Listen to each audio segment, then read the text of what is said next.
Tiffin, এই tiffin নিয়ে তো সবার লাইফে অনেক মেমোরিজ আছে আই থিঙ্ক।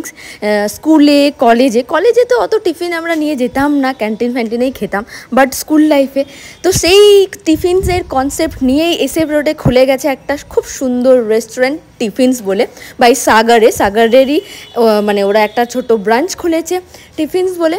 এখানে সব কিছুই মানে হাইয়েস্ট হচ্ছে ওদের প্রাইস ছিল 150 রুপিস, আর সব কিছু 150-র নিচেই আছে। তো মানে ওদের অ্যাম্বিয়েন্সটা এত সুন্দর আর এত হাইজিনিক যে কিছু বলার নেই। ওদের ভেতরে একটা ব্যানকুয়েট হলও আছে, ছোটো মোটো বার্থডে পার্টি বা কিছু হলে সেটা তোমরা করতে পারো। কিন্তু ওদের অ্যাম্বিয়েন্সটা দেখো খুব সুন্দর, মিনিমালিস্টিকের মধ্যে, হাইজিনের কোনো কথাই হবে না। তো আমরা গিয়ে সচরাচর নিয়েছিলাম, আমি হচ্ছে মাঞ্চুরিয়ান উইথ হচ্ছে নুডলস আর একটা মশালা কোক, তারপরে হচ্ছে ছোলে ভাটুরে আর একটা কোল্ড কফি। তো ওভারঅল খুবই ভালো ছিল। আর একটা কথা, এটা কিন্তু কমপ্লিট ভেজ। তো এতটুকু।